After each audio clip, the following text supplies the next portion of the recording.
Hello and welcome to the fourth part of this online lecture regarding working scientifically. Today we are going to start with literature management. So what does it mean, literature management? I will show you how you can make your work for your thesis way easier. And you can do that by using a literature management software. And I'm going to show you some literature management softwares, and I will show you a small example how I am using Zotero, one of the possible literature software management systems, and I will highlight some advantages of using those systems. So, advantages of literature management software is it helps you to stay organized and keep track of your sources. As I mentioned in the parts before, it's very helpful to really start with a good and clean literature management from the beginning, from reading paper number 1 to reading the final paper, and then also helps you with writing your own thesis.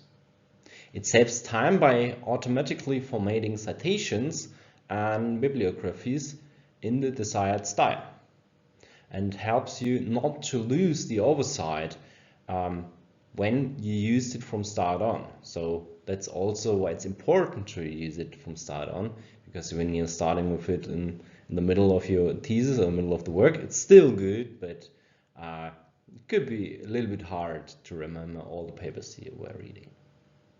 And it provides a quick access to full text articles and other material in an organized way. So there's no searching for PDFs in download folders anymore.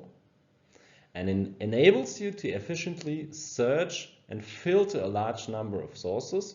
This is especially important when you're not only writing one thesis, but you want to use, for example, sources from this seminar or from this lecture in another lecture, and then you already have them saved. So it's also like a little knowledge database for yourself and for your future career.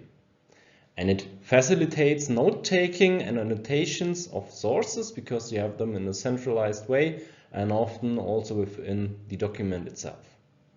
You can integrate it with other tools such as text processing, for example Word, and in web browsers. So when you find a source online, then you can just click with a little add-on, you can just click on a button and the source is imported into your literature management software. There are different software programs out there. I am using Zotero. I know a lot of people that work with Citavi. I was working with Citavi in my former career too. Citavi and Zotero come with a lot of free options, so you don't have to pay for it. But there's also a paid upgrade that gives you special features like working in the cloud. Other software packages that I use is EndNotes, Mendeley, and RefWorks. And there are a lot of other programs, literature management programs out there, but those 5 are just 5 that I wanted to mention with you. So now I want to show you how to use Google Scholar together with a literature management software. You can just copy paste the title into Google Scholar.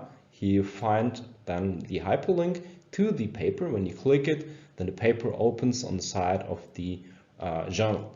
And down here you have an URL. It's a DOI URL, and you just copy paste this URL or the DOI number, and then you can use it to import this paper and all the information from this paper into your literature management software. And I show you how you can do that with Zotero on the next slide. So this is my Zotero. Maybe pause the video to check a little bit what you're seeing here. On the left side you see the projects, for example the seminar CRM, and here you see all the sources that are already imported. With this little button you can now open the magic importer. You just paste your DOI in here, press enter, and then the paper gets imported and all the information get imported. And now you can open also the paper or the website of the journal out of your literature management software. And you see all the informations regarding this paper on the right side.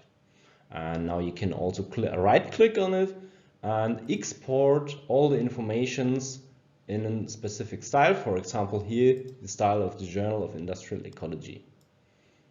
You can also import other styles by clicking on the Manage Styles and, for example, download a specific style from a journal and upload it here, or use one of the pre-selected ones.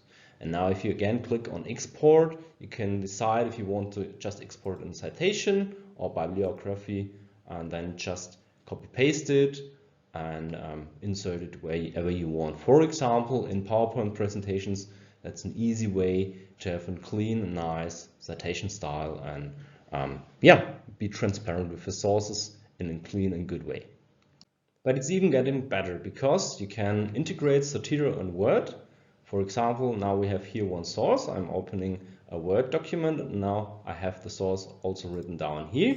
And I want, for example, to cite this paragraph, it's the Laura Ipsum paragraph, with Zotero. And you go on the Zotero add-on and click here, import or add this citation. Now I can search for the name of it, or I use a classical interface and can just select the paper I want to cite from my project. Just select it, click OK, and then you see here citation is added.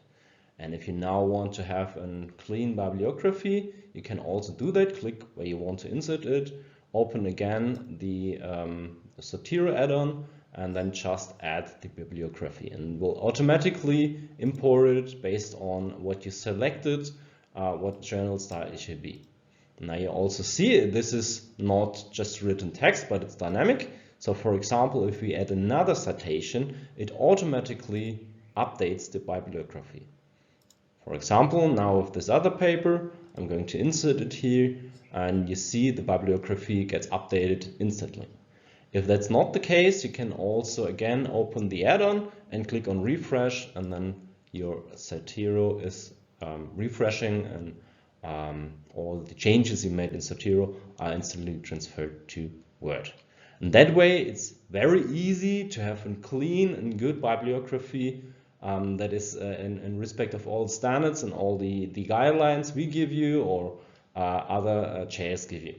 And it makes your work with sources a lot easier than writing them one by one down. So this was part number 4. We will continue this lecture with the final part in the next video.